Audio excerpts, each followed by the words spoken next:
Hi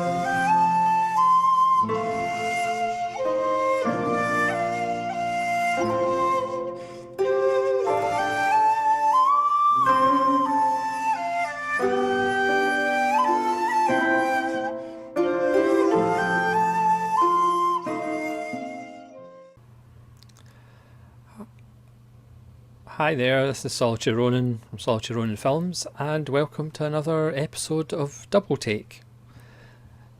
Today, the two films that I'll be talking about briefly are 1988's Dead Heat with Treat Williams and Joe Piscopo, and 1987's The Hidden with Kyle MacLachlan and Michael Nouri. Now these are two cop films. These are two odd couple films. These are two lovely buddy films from the late 80s. They're quite cheesy. There's no meaning of life hidden in them, but they're just quite a lot of fun. We'll start with 1987's The Hidden. This edition has a commentary and the special effects footage. I remember renting this out. I think I remember renting out both of them in the 80s when there was things called video stores. And The Hidden's always stayed with me as a nice cheesy little film.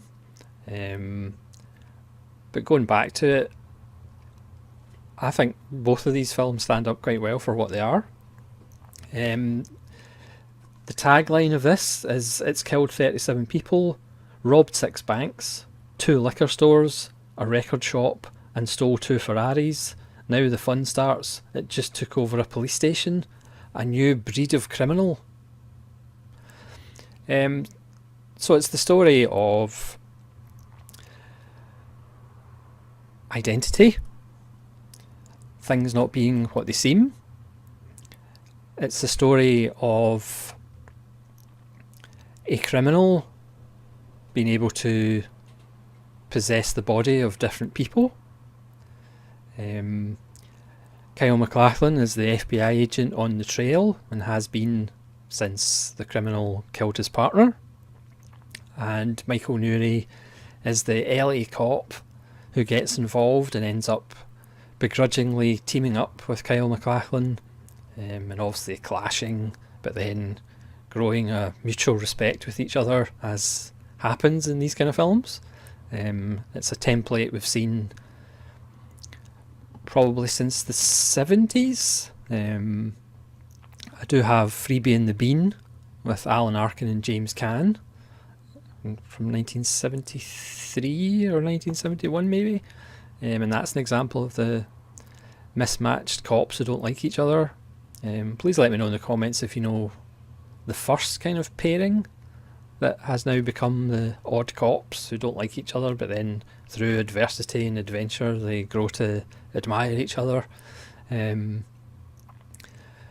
this is really great 80s stuff. I mean, if you were if you had to show somebody an example of 80s cop movie, this would be a good example.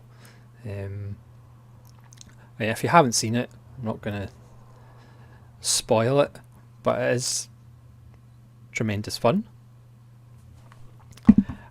And which brings us to Dead Heat. This is the 88 film's release with a nice slipcover, and that's the original poster art. And this has some nice extras on it. It has a commentary, it has a featurette on the special effects. Both the special effects for these films stand up really well. This has a similar story, kind of. This stars Treat Williams and Joe Piscopo, who was once very popular for being funny, apparently. And they're on the trail of bank robbers who don't seem to be able to be killed. Joe Piscopo has a great line about remember when bullets actually used to kill people. And they find out it's a scheme by the rich and wealthy to stave off death and live forever. It's actually a scheme spearheaded by Vincent Price.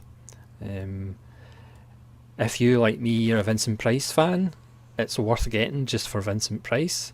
This was one of his last films.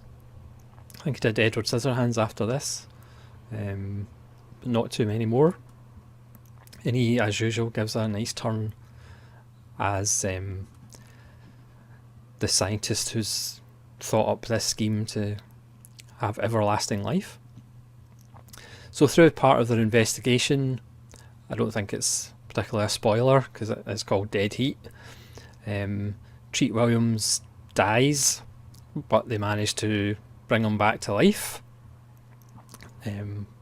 by using Vincent Price as big machine, and they investigate what's going on and get to the bottom of it. All the while, Treat Williams is getting deader. There's great special effects. They kind of hook up or drag along somebody who works for the company that's kind of the front for Vincent Price's everlasting life machine. And there's a wonderful scene in the shower with her and Treat Williams, which isn't what you think it's going to be. And for a film made in 1988, the special effects are really good, and there is a really gruesome scene. Again, I'm not going to spoil it, but it is a fantastic scene with fantastic effects. So these two films are similar as far as it's a kind of not your standard cop crime buddy picture. They both end slightly different ways. Dead Heat doesn't necessarily end the way you think. The Hidden perhaps is slightly more predictable. But if you just want to switch off your brain for an hour and a half, these are two great 80s films for doing that. Neither of them are masterpieces or anything, but they are hugely enjoyable. Well, to me at least, but then I'm weird.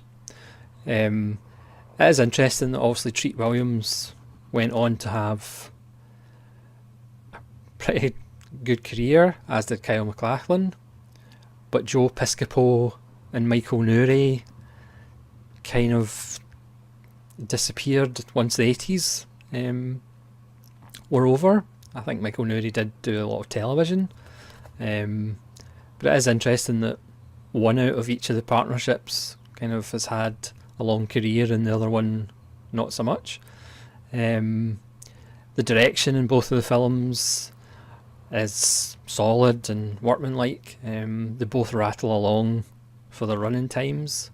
There's no lag in them whatsoever. And it is interesting because obviously over time the 80s kind of got bashed for music and kind of commercial films, but for me, compared to nowadays, the 80s music and 80s mainstream Hollywood is just way better than the stuff that's being produced today.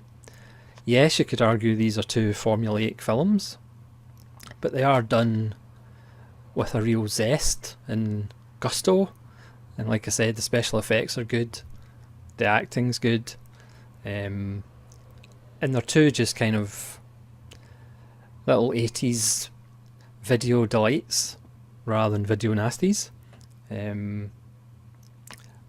But they will actually surprise you, especially in the effects department, particularly Dead Heat, and wholly enjoyable. So that's just another double take. It might not be for everyone, it might not be highbrow enough for certain people, but just tremendous fun. Put it this way, I'd much rather watch these than a couple of Marvel films. Anyway, thank you very much for watching another Double Take. This is Solitary Rowan saying thank you very much and goodbye.